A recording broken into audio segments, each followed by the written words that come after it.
Hey, sports fans, Coach Nick here, and welcome to B-Ball Breakdown and the post-game show after the Kings-Warriors game. As always, I'm joined by Coach Dave Dufour. And Dave, it's almost like you knew what was going to happen in the third quarter. Kind of crazy, don't you think?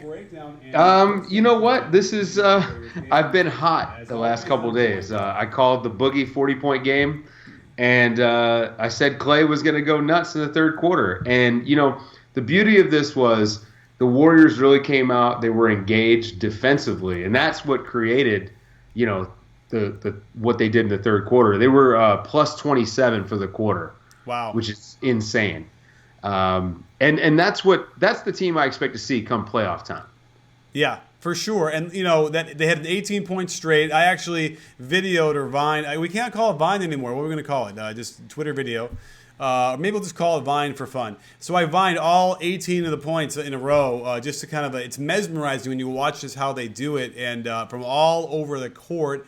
And it definitely stemmed from their defense, which is what oftentimes happens. Their defense gets them deflections, gets them steals. And, you know, once you get a 12-point lead, if you're the Warriors, then they start shooting from like 13, you know, from 4 or 5 feet behind the line. And there's like nothing you can do. So I don't even know. It's like, let's just talk about this for a second. You know, you want to go against the Warriors and you want to beat them. You know, what do you think the biggest key is to beating the Warriors? I mean, it's tough, right? Like, you need them to be cold, but let's say they're not cold. How do you beat them? You're physical with their shooters off the ball. Remember, they are like 30th or 29th or 30th in the league in pick and roll percentage. So most of their shots come from screens off the ball. So you got to be really physical with those guys off the ball. You know that they're not going to call that stuff off ball often.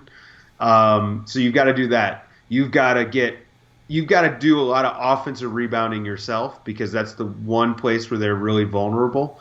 And then you've got to beat them on the glass. You cannot give up any offensive rebounds on your own end. You can't be lazy. You can't get beat in transition. Basically, you have to play almost perfect basketball. Right. I definitely think that what you're talking about as far as being physical is key, and that's what the Cavaliers do for sure. That's one hope. I suppose, yeah, on the other side of the ball, yeah, you got to be able to take care of it and not turn it over. And if you do turn it over, at the very least, it's going to be, a dead ball turnover, so you have a chance. But yeah, and you got to hope that people are they're cold. You have to hope that 2 of the 3 are really cold. And Durant could get cold. There are times when he's sort of not hitting, and his jump shot isn't like the perfect form in theory. But then to find, Steph and Clay. And, Clay detonated a little bit there. Wait, how many points did he get in the third quarter? Ooh, let's see. We could probably go to stats.nba.com. I don't know if they have it ready yet. But when you go to their scores, they'll give you by quarter. Let's see here. If only we had a... He had 17. He had 17. Thanks. Yeah. Shout out to, I don't know how to pronounce that, Billy Dorogi, or whatever you want to say. Nice. Yeah. So, I mean, he went nuts, but really the whole team went nuts. That lob from Steph to JaVale, I actually stood up on that, because that was just... It was, what a fantastic pass that was. It was perfect. Yeah. It looked like a classic Clay going to the corner. Steph is going to hit him. Clay's going to hit the transition 3. And instead, he gets to lob it up there for JaVale. And, they call a timeout. That was huge. I really, I stood up. My dogs got really nervous because I kind of jumped a little bit. I was really excited about that. Yeah, no, that was great. It was a nice culmination after a little bit of a mini run, and then bam, the height, it got even higher, and the crowd got into it. Let's give Sam Buffington a little happy birthday. He asked for one. It's his birthday today, so happy birthday. And let's give him some hearts. Let's give Sam some hearts. Let's give us some hearts. I love the hearts. And make sure you guys follow us on Periscope, because there's no better way to get notified that we're doing a show than by following us on Periscope, because we are going to use this in a way that if we want to respond quickly to some news that happened, we're just going to hop on Periscope, and we might not be able to announce it ahead of time. So follow us, have the notifications on so you're ready to go, and join us on Periscope, and we do this all the time. Oh, and Dave, just remind everybody, what's our normal schedule for these live shows? So the plan going forward is we're going to do the podcast. We're going to broadcast it live, and then we're going to do the Monday and Wednesday games. Like we're going to try to do the best games on Monday and Wednesday nights, and then I imagine we'll ramp it up once playoff time comes around, and maybe for big marquee matchups we'll try to do some stuff, and then we've got our trade deadline special on the 23rd. So next Thursday we will be live for the trade deadline, breaking down the deals as they come in. Hopefully breaking news. Being right on top of the news for sure, and being able to add whatever kind of insight we have from the coaching perspective, which is always what we do. So, bottom line is the Warriors, I think, are going to be able to handle the injuries. They're doing well enough so far with what's been happening with like David West has been out and Zaza has been out. Perhaps it's just like a little extra rest for them too, so that they'll be really fresh. Because there's no question we are in the dog days now. If you were wondering, I used to kind of think they started like in March, but it feels like we're there already. Some of these guys are dragging a little bit and waiting for the playoffs. I think that's what happens when the finals. 2 years in a row and they got on both sides. So really quick question I saw that popped up and now it's gone about Dirk retiring if they don't make the playoffs. What do you think, Dave? Do you think that he should retire if they don't make it? No, I think Dirk should play another 5 years. I want Dirk to play as long as he can. I mean, the guy still can put up 20, 25 points in a night. And as long as he's got that jumper, he can play. Now, do I want to watch him play on these bad Mavericks teams? No. What I would love is for the Mavericks to buy him out and him to go sign a minimum deal and play with the Warriors or someone fun, and let's actually watch him play in games that matter. Yeah, that would be the all-time greatest thing is to have him go to the Warriors and just come up and play like 18 minutes a game and score like probably 10 or 12 points. It'd be fun. Trail threes all day.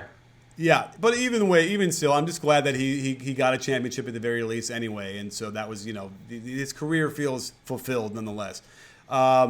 But anyway, what do we think of the Kings overall? Do they really have any? I mean, are they going to make the playoffs? Do you think they're going to be able to continue and I don't improve? think the Kings are going to make the playoffs. I think that the Nuggets are going to get the 8th seed. And, I didn't get a chance to watch them tonight, but they did lose to Minnesota.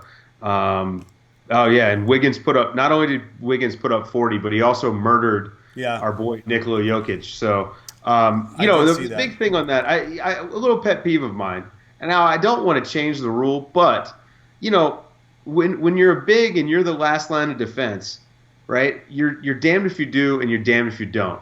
Like you don't want to olay it. You want to go up, but the problem is you can't actually go up and defend a dunk in the NBA because guys get to lead with their hand or their arm.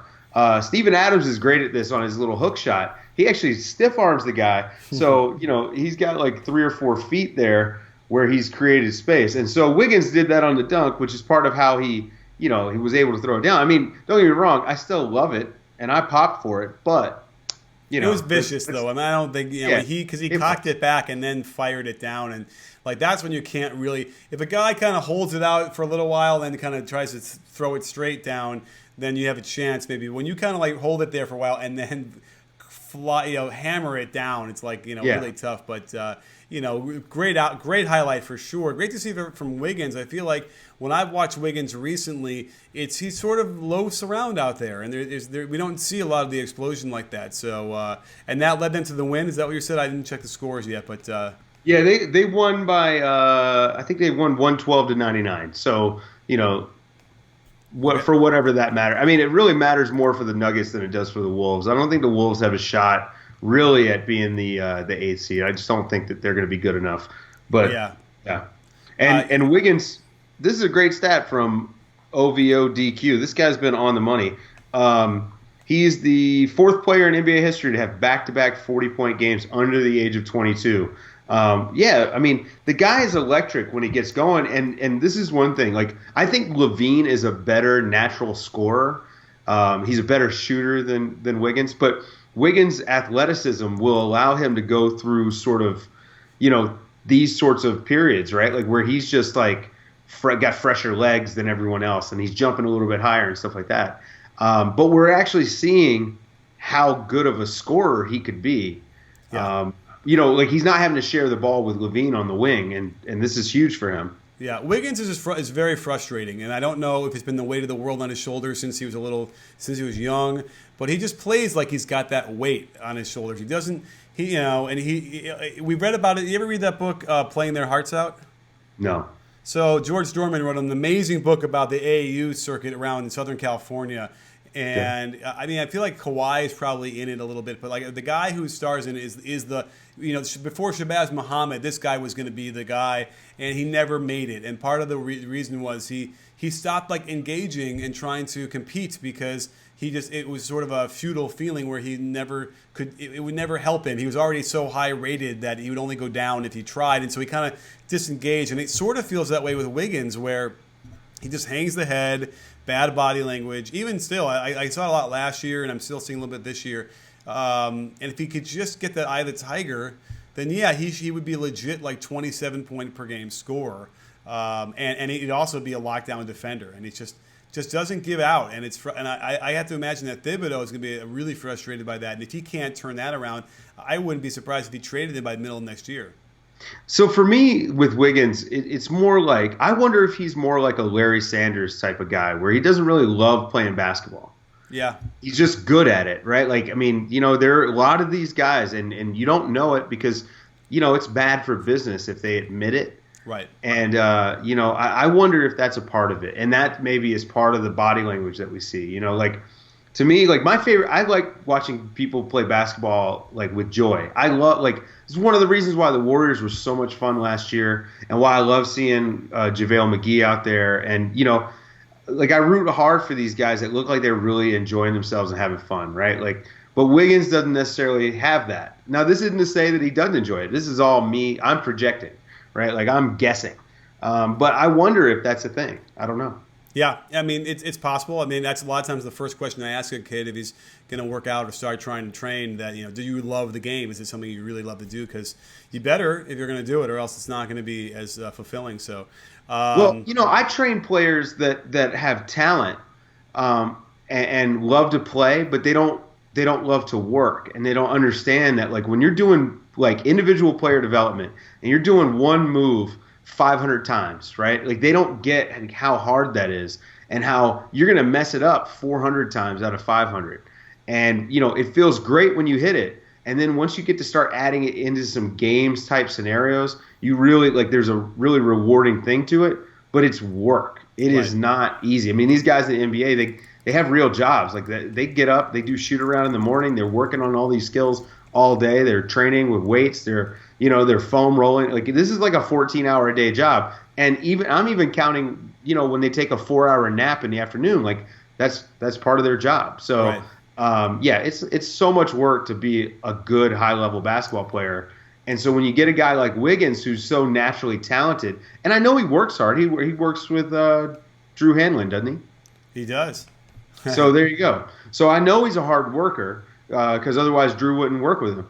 And so, I hope that it's not a passion thing. Like, I hope he's passionate about it, and that maybe it's just a little bit of a mental thing with the bad body language. Yeah, absolutely. Now, don't forget, sports fans, if you want to watch this, you can be anywhere, 3 different places, either on Periscope, through Twitter, or on Facebook Live on our B-Ball Breakdown page, or you can even go to our new B-Ball Breakdown Live YouTube channel. So those 3 different places you can go to. If you can't get to one for whatever reason, that's a great place to find it. And then also on YouTube, they are easy to find afterwards. And, on Periscope too, they're all sort of there.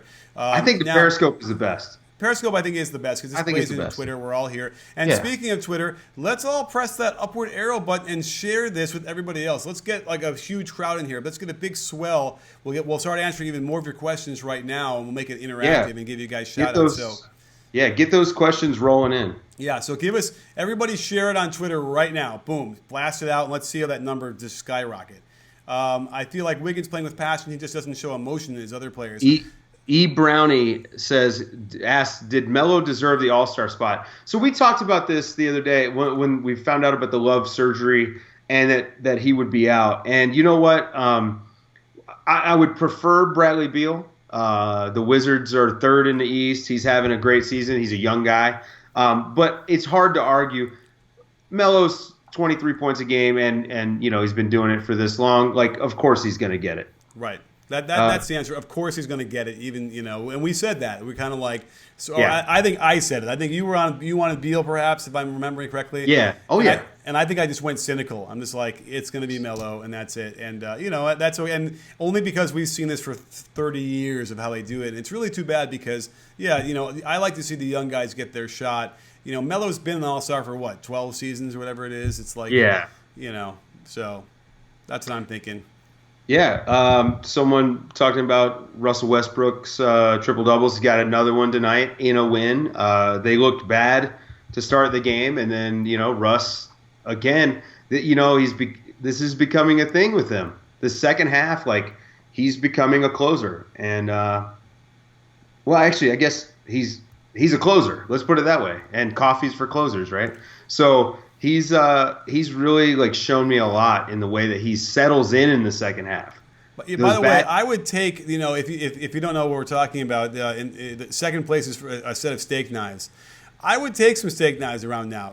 I really could use some, but nonetheless, the coffee is for closers. And Russ, you're right. He kind of like is a little less aggressive and then kind of comes on, and that's so it's even more impressive because he probably got those points and assists and rebounds in a shorter time span. Of course, I didn't watch it. He has a really big knack for doing those things and going off when I'm not watching the games. And people on Twitter, the Russ fans, really get after me as if I'm intentionally not watching. And what I tell you, we had decided to watch, break down the Warriors Kings. It was voted on by the fans, and so that's what we had to do. But I guess I feel like, what's up, Jay Foulé, by the way? I guess the point is that I owe Russell Westbrook some sort of a breakdown that is positive. All right, so I want to make a comment here. I cannot pronounce this name. Anyway, it says turnovers are overlooked, right? So here's the thing about Harden and Russ with their turnovers. First of all, they have the ball in their hand constantly. Their usage rates are really through the roof, and they provide so much offense for their team. And I don't mean just points, but points and assists. So they create baskets. So you live with 6 turnovers a game because they're creating so many opportunities. And so it's sort of like being a high-volume shooter, right? Like or high-efficiency shooter. Like with all those touches, right, exactly. Bry 87. The turnovers are kind of canceled out. Like if Russell Westbrook touches the ball 70 times in a game and has 6 turnovers, that's not too bad. Right. So do we have that kind of like turnover per touch stat somewhere? That would be I'm good. Sure it exists on Synergy or on NBA Stats, but I don't want to get too tied up in that. But those two guys are turning the ball over more times than other people, but at the same time they also are using the ball way more. They're creating more points than anybody else. So you live with. Yeah, let me cut in there because if you do a head-to-head comparison of Harden and Russ's usage rate is 42%, and Harden's is 35%. I'm rounding. So even still, so if you want to compare that, clearly, and the turnovers per 100 possessions are equal. So Russ, Harden is doing a lot less turnovers in theory based on the usage rate. And so that counts for something. But and win shares per 48, Harden's winning on a better team, so he's clearly winning on that end. But that's an interesting stat right there when you look at it, that the usage rates aren't that close. Yeah, well, Russ he uses a ton of possessions, and the thing about Harden that's kind of incredible is that his usage rate is around 35%, so it's about 5% lower. But I wonder to know what his secondary assists look like, because so often D'Antoni has these guys pushing the ball up, hitting the wing, and then the wing finds the corner. Yeah. That's D'Antoni offense right there. And so I wonder how many of these secondary hockey assists he's getting a game. I'm just curious. I'm sure it's like 3. You want to find that out? While you're talking, I can tell you right now how many he's getting, and then we can kind of go from there. Jay Foulé asked who wins MVP, Russ or Harden. I think it's for right now. It's Harden's to lose, but here's what I'm going to say, and hopefully this isn't too shocking. I don't think Russ is second. Whoa!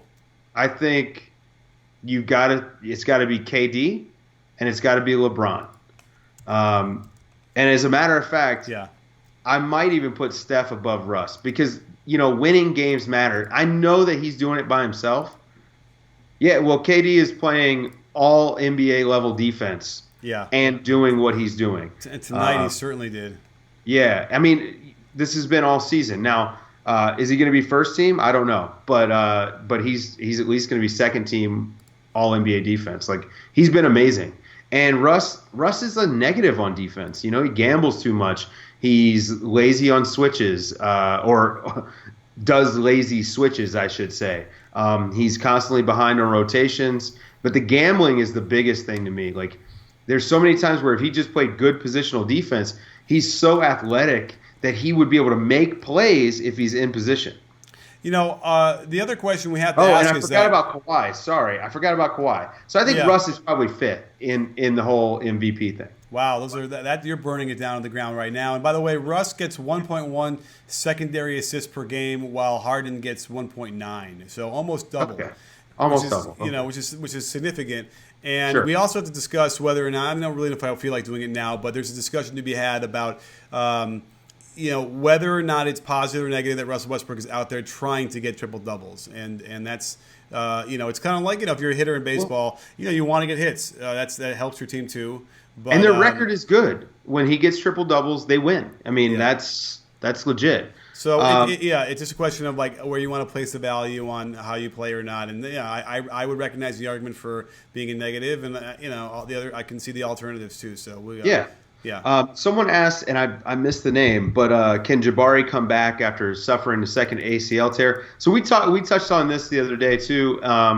And I mean, yes, it's possible, but to me, it's the mental part of the rehabilitation. So if you missed that when we talked about it before, you can go back and watch some of the old. One of the other shows, I think what we did yesterday, we talked about it. But yeah, it's more the mental grind of the rehab than it is the physical part. I mean, those surgeries, they've gotten so good at it.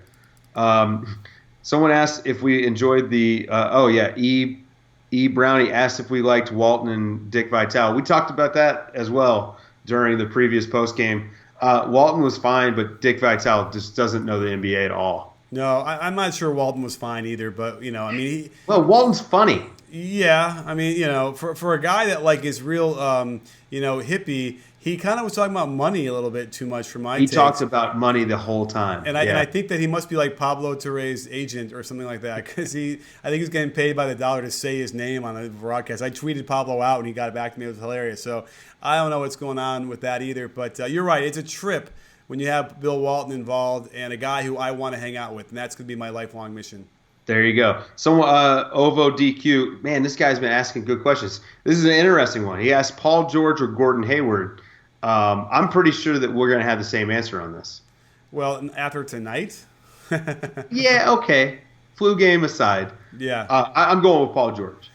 Somebody actually got on me on Twitter about the Gordon Hayward stuff, because I was saying that maybe he's not as good as we all think he is. But and then he goes, what? And then he described who he was. And I said, yeah, like that's the third best player on a good team. Mm-hmm. And yet he's got to be the best player, or they think he's the best player. He's sort of in that position, and it's not. So, he's a good shooter. What's that? I have a theory on this. Okay, what's the theory? It's because he's a good player and he's white. Yeah. He gets the white man bump.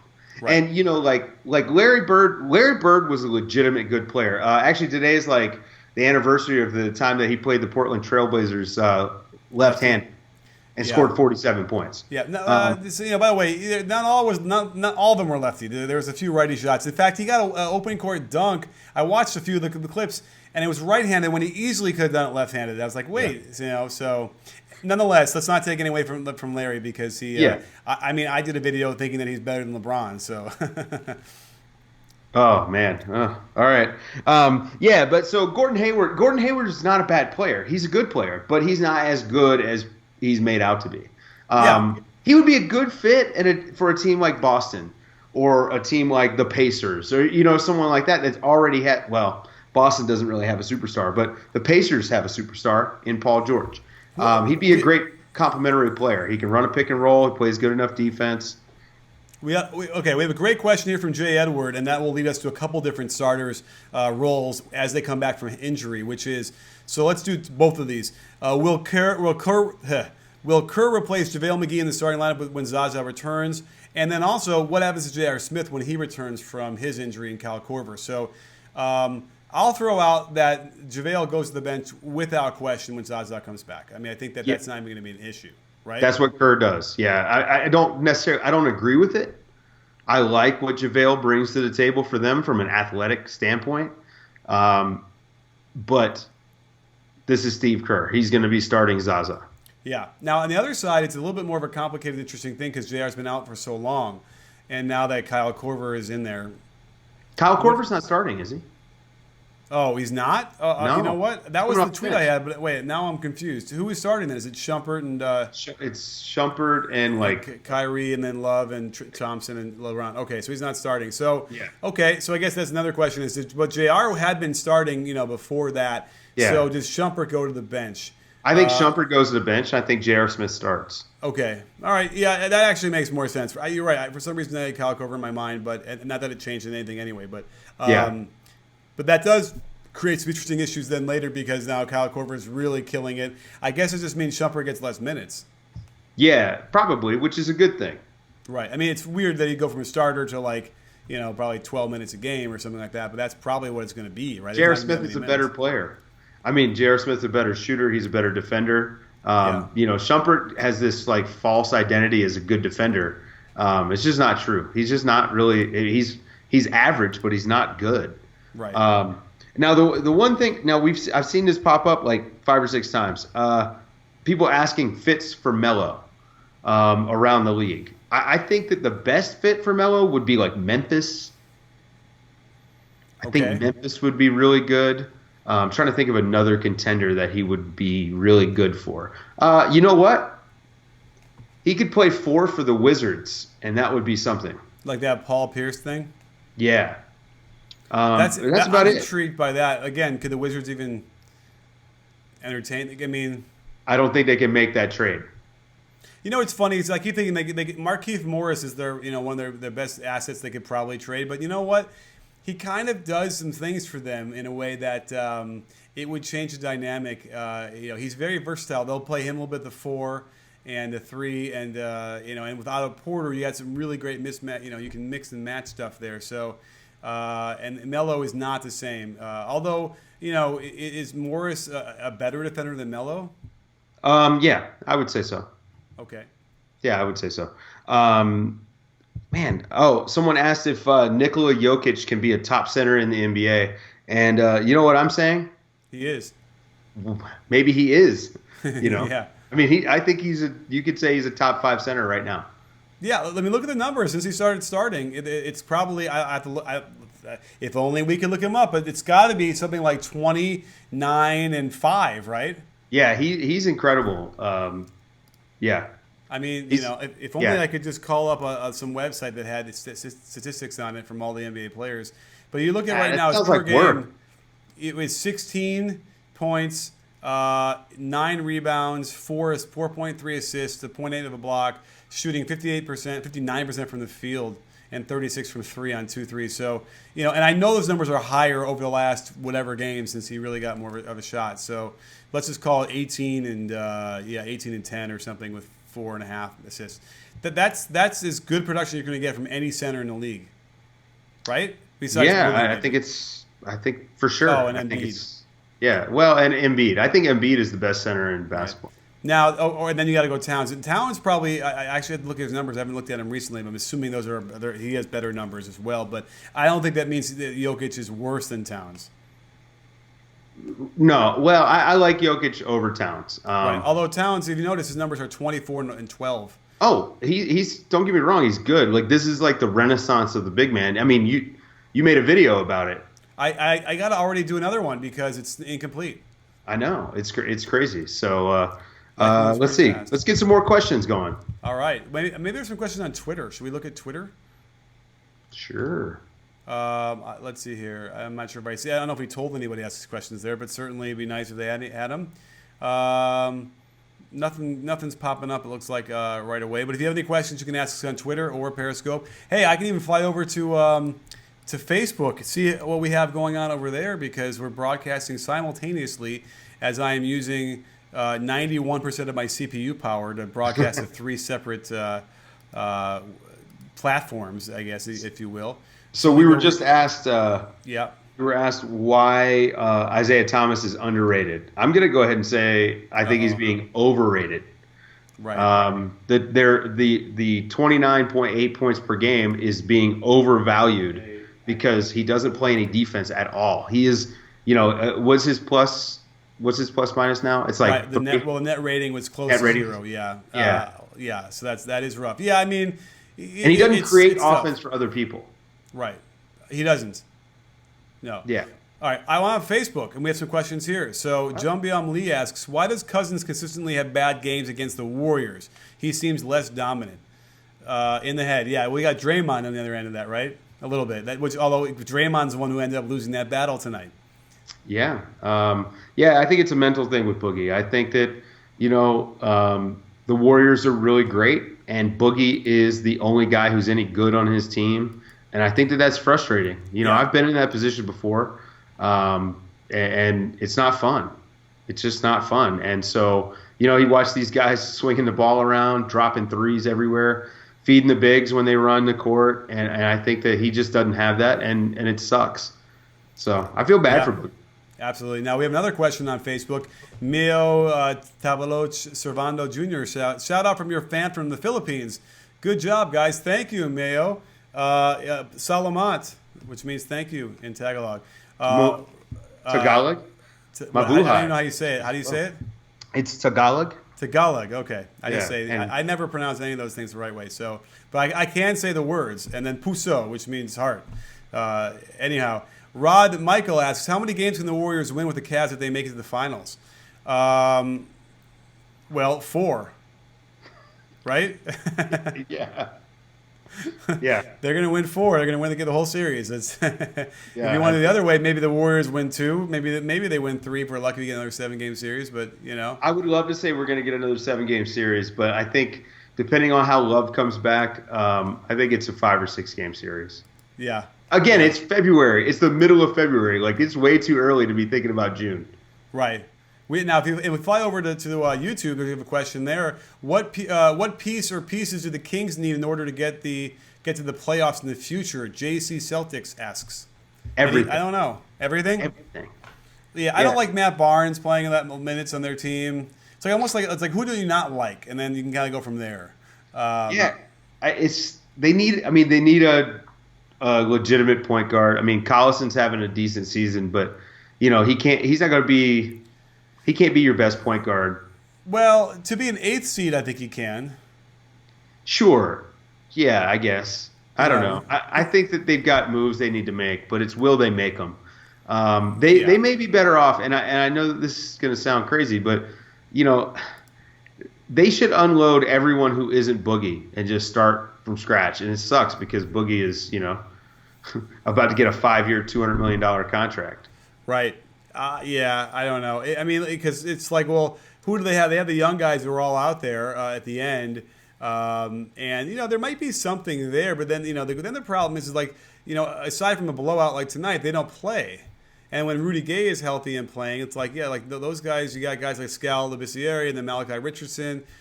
These guys need to play. We need to see if they can play, and they're not getting a lot of time. So. Then you have guys like Garrett Temple, right, who's been out, so he's a long-toothed veteran, Anthony Tolliver, and these guys are not going to develop anymore. So it's a strange thing, and you're right, they'd be best to just tear it all down and start over with and let the new coach in Jaeger just sort of start from scratch. But I think the Boogie thing is really a problem. I think it kind of hampers everything. They're too scared to do it. And the other thing is, man, it's been a coaching carousel since he's been there. I don't think Jaeger's the guy. I'm not impressed with what he's done. I wasn't impressed with what he did in Memphis. I mean, if you look at how Fizdale has changed that team compared to the way Jaeger was having them play, I just think that Jaeger's not really that great of a coach. So I'm sensing a Memphis then and now breakdown in my future, perhaps. There you go. Offensively, so you're going to say offensively they're doing a lot of different stuff then? They are. They've opened it up quite a bit. I mean, like everybody sees Marc Gasol shooting threes. This isn't just some skill that he acquired, yesterday. Right. Yeah, it was not new. So, do you think Brad Stevens can win Coach of the Year? Probably not. The Celtics have been too consistent in that top four the last few years. I mean, if they could get the 1 seed and really go run away with it, possibly, but I just don't think so. I think that Scott Brooks is going to be a contender for it. I think Fizdale will be a contender for it, and I think that's probably maybe D'Antoni, possibly D'Antoni. Yeah, I agree. You know, it's funny. Did you see Lonzo Ball's dad was on something talking about LeBron and his son and something like that. I think he might have said that his son's better than LeBron or will be better than LeBron. Steph Curry. He said his son Steph would Curry. be better than Steph Curry. Okay. And that's a question we have now on YouTube. Someone's asking us, and I don't know. I mean, it's different. I think he could be like a Jason Kidd kind of player on the offensive end, who could shoot at an earlier age. Yeah, well, he's a good defender too. Like he's a good playmaker as a point guard defender. I think he plays really heads up. I love like he's got really active hands. Yeah. So I mean, he may come in. You know, we'll see. Like the rookie stuff is always funky, so you never know. But he can go to Sacramento and that'd be it. Like his career might ultimately never. Yeah, develop. Exactly. So, yeah. Ball is not going to be the number 1 pick. Let me just go ahead and shut that down right now. Markelle Fultz is going to be the number 1 pick. There's a decent chance Ball is like the 5th pick, just because there's a lot of questions with scouts about his shooting. I mean, I think he's left eye dominant, and he shoots so he blocks his right eye. It kind of comes across his body, and it's working now, but it didn't work for him in high school. He wasn't a good shooter in high school. He was below 30% on threes, and he's hitting now. So I'll give him credit. Yeah, and not a small volume. No, that's right. But his release is slow and it's a little bit low. And again, in the NBA against NBA length, that could be an issue. But if he's just shooting when he's open, it may be fine. I don't know. So, but there are some questions there. I disagree completely. I don't think it's slow. What? He hops on his shot. He brings that ball, boom, boom, and it's got good rhythm and it's flow. I don't see it being slower than anything else, really. And I almost feel like, it's to the side here where he's not really blocking. It comes from up underneath and then out, but with left eye for sure, but it's on the wrong side of his head. Yeah. But we can't say the wrong side if it's working for him. If it's working, right. And he's legit like 6'6", maybe like a 6'7". He is. So suddenly, shooting that low, back in the day, we would have said, oh, you shoot down like this, you're going to get blocked. Well, with Steve Nash never got a shot blocked very much at all. And, he shot it from right down here, almost below his chin. So I'm not willing to be that guy who's going to – you're that guy. I'm not that guy. I am, I know. Who's going to say that. So I don't know. I have a feeling that it'll be fine. And all the statistics guys will tell you that you can make a pretty cool or pretty distinct correlation between college shooting the 3 and the pro shooting the 3. Absolutely. Although they might even tell you that it's stronger with a free throw, right? I still not sure I can really field it, but supposedly the free throw is a stronger correlation to shooting from 3. And he's not a good free throw shooter. He's not? No. Let me look up those numbers because I remember someone actually said this. So I'll pull it up while we're still talking. But Markelle Fultz is going to be the number 1 pick. I mean, almost assuredly. He's shooting 67. So he's shooting 67% from the free throw. Yeah, it's not good. No. But he's shooting 43% 43 on on high threes. volume of threes. Yeah. But we'll see. I've heard that he'll be top 3. So, I mean, I've heard that a couple times in a way that it seems that way. But certainly, top 3, 4, whatever, he'll be in that range. And there's a lot of good point guards, so. Yeah. I think it'll be Fultz, Josh Jackson from Kansas, which, by the way, I caught that Kansas-West Virginia comeback the other night, and that was fantastic. That was a lot of fun. I wish all college basketball games felt like that. Who came back? Kansas came back. Kids were leaving the arena, and they came back. I think they were down 14 with a couple minutes to go, and came back and took it to overtime and won. Wow. It was fun. But so Josh Jackson, Markelle Fultz, Ball is in there, but we'll see. There's a long time between now and June. Right. What's up, City Chat?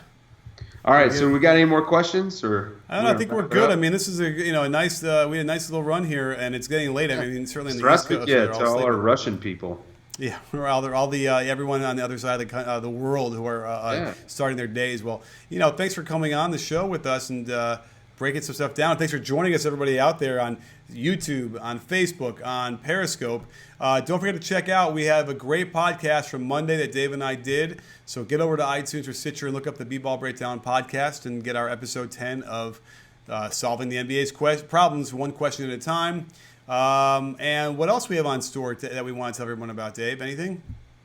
No, I mean, follow us on Twitter so that, when we're not on Periscope, you can get this kind of similar analysis. Coach Nick is great about posting videos with a little tidbit. All right, we're going to let Jay Foulet get one last question in. Okay. So, fire away. Okay, what is it? I don't know. I'm waiting. Dead air. He's about to lose the chance. Do. I know. Little music. We need some music. This is bad TV, Jay. Oh, he's probably furiously typing on his, and maybe, mistyping. How long until the Lakers win a championship? That's what we're going to go out on, huh? I don't know. When they signed Russ and Anthony Davis and somebody else. Right. Let's say that. And after Golden State is done with their run. Because they could be a fourth seed in the playoffs if the players they have now develop as they should. Right. And if somehow Brandon Ingram does become the next Durant, then it's a little bit higher. But I don't quite see title yet with what they have and what their ceilings are. So, which is okay. There's a lot of teams that would kill for the third seed in the Western Conference year over year. But it's going to be a little while unless they figure something out for a couple of those players for sure. Well, Dave, thanks for coming. Thanks for being here. I say thanks for coming on the show, but you're just sort of on the show no matter what. It's our show. So I just want to open up this program like you're there. I know. So so we'll be back next week, and don't forget we're going to do the trade deadline live, which I am really excited about. I think that's going to be a lot of fun. We got the podcast. Listen to the ones that we've done already. They've been really, really well received. We'll have a new one out early next week. Are you in? Oh, now you're stealing my line. I am in, you're in, we're all in. And the question is, for everybody out there, are you guys in? See you next time.